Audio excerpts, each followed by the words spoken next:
Chapter 3. A Caucus Race and a Long Tail.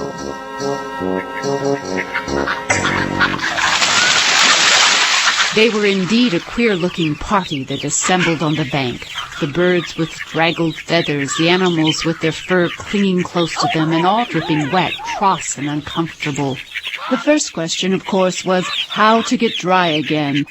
They had a consultation about this, and after a few minutes it seemed quite natural to Alice to find herself talking familiarly with them, as if she had known them all her life. Indeed, she had quite a long argument with Laurie, who at last turned sulkily and would only say, "Brock, I'm older than you and must know better." And this Alice would not allow without knowing how old it was. And as the Laurie positively refused to tell its age, there was no more to be said. At last the mouse, who seemed to be a person of authority among them, called out, "Sit down, all of you, and listen to me. I'll soon make you dry enough." They all sat down at once in a large ring with the mouse in the middle. Alice kept her eyes anxiously fixed on it, for she felt sure she would catch a bad cold if she did not get dry very soon. Said the mouse with an important air. "Are you all ready? This is the driest thing I know. Silence all around, if you please. William the Conqueror, whose cause was favored by the Pope, was soon submitted to by the English, who wanted leaders, and had been of late such accustomed to usurpation and conquest. Edwin and Morcar, the Earls of Mercia and Northumbria."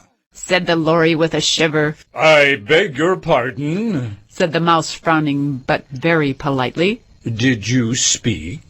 "Brock, not I," said the Laurie hastily. "I thought you did. I proceed. Edwin and Morcar, the Earls of Mercia and Northumbria, declared for him, and even Stigund, the patriotic Archbishop of Canterbury, found it advisable." What?" said the duck. "Found it?" the mouse replied rather crossly. "Of course you know what it means." "I know what it means well enough when I find a thing. It's generally a frog or a worm. The question is, what did the Archbishop find?" The mouse did not notice this question, but hurriedly went on. "Found it advisable to go with Edgar Atheling to meet William and offer him the crown. William's conduct at first was moderate, but the insolence of his Normans—" "How are you getting on now, my dear?" it continued, turning to Alice as it spoke. "As wet as ever," said Alice in a melancholy tone. "It doesn't seem to dry me at all." "In that case," said the dodo, solemnly rising to its feet, "I move that the meeting adjourn for the immediate adoption of more energetic remedies." English, said the eaglet. "I don't know the meaning of half those words, and what's more, I don't believe you do either." And the eaglet bent down its head to hide a smile. Some of the other birds tittered audibly. "What I was going to say," said the dodo in an offended tone, "was that the best thing to get us dry would be a caucus race." "What is a caucus race?" said Alice, not that she wanted much to know, but the dodo had paused as if it thought that somebody ought to speak, and no one else seemed inclined to say anything. "Why, the best way to explain it is to do it." And as you might like to try the thing yourself some winter day, I will tell you how the dodo managed it. First, it marked out a race course in a sort of circle. "The exact shape doesn't matter," it said, and then all the party were placed along the course, here and there. There was no 1, 2, 3 and away, but they began running when they liked and left off when they liked, so that it was not easy to know when the race was over. However, when they had been running half an hour or so, and were quite dry again, the dodo suddenly called out. The race is over. They all crowded round it, panting and asking, This question the dodo could not answer without a great deal of thought, and it sat for a long time with one finger pressed upon its forehead, the position in which you usually see Shakespeare in the pictures of him, while the rest waited in silence. At last, the dodo said, Everybody has won, and all must have prizes. But who's to give the prizes? Quite a chorus of voices asked. Why, she is, of course, said the dodo, pointing to Alice with one finger, and the whole party at once crowded around her, calling out in a confused way, Prizes! Alice had no idea what to do, and in despair she put her hand in her pocket and pulled out a box of comfits. Luckily the salt water had not got into it, and handed them round as prizes. There was exactly one apiece all around. But she must have a prize herself, you know, said the mouse. of course. The dodo replied very gravely. What else have you got in your pocket? He went on, turning to Alice. Only a thimble. Hand it over. Then they all crowded round her once more, while the dodo solemnly presented the thimble, saying, We beg your acceptance of this elegant thimble. And when it had finished this short speech, they all cheered.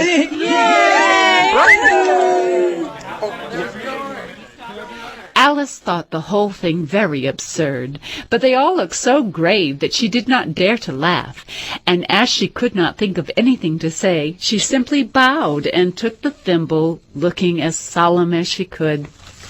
The next thing was to eat the comfits. This caused some noise and confusion, as the large birds complained that they could not taste theirs, and the small ones choked and had to be patted on the back. However, it was over at last, and they sat down again in a ring and begged the mouse to tell them something more.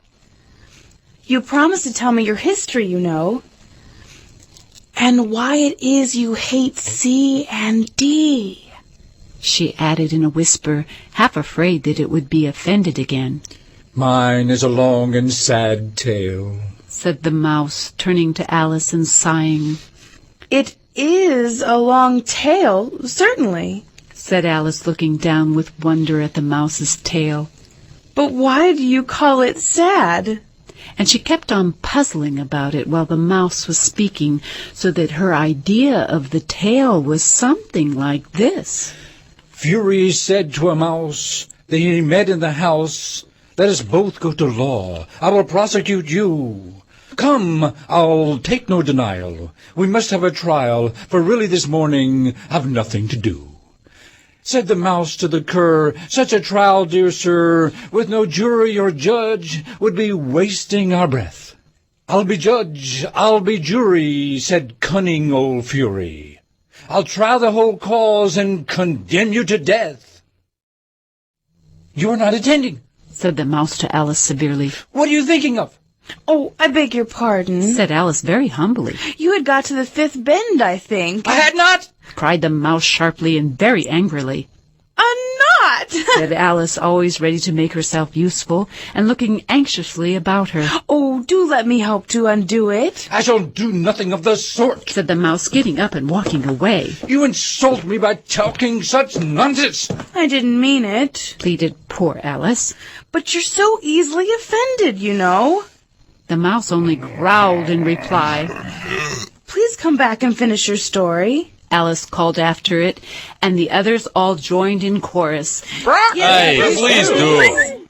But the mouse only shook its head impatiently and walked a little quicker. Brock, what a pity it wouldn't stay, sighed the lory, as soon as it was quite out of sight, and an old crab took the opportunity of saying to her daughter, My dear, let this be a lesson to you never to lose your temper.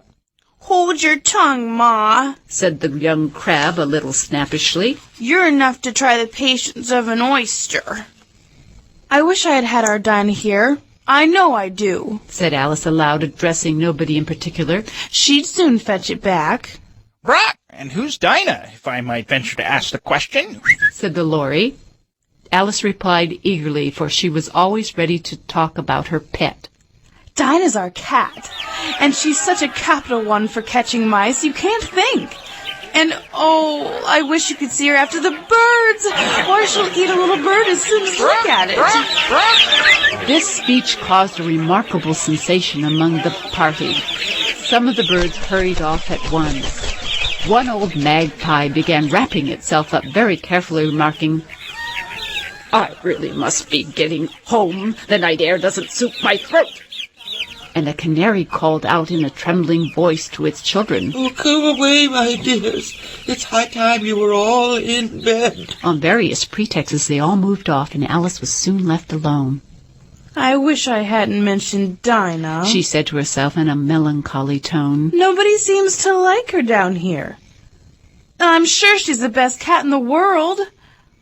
Oh, my dear Dinah. I wonder if I shall ever see you any more. And here poor Alice began to cry again, for she felt very lonely and low-spirited. In a little while, however, she again heard a little pattering of footsteps in the distance, and she looked up eagerly, half hoping that the mouse had changed his mind and was coming back to finish his story.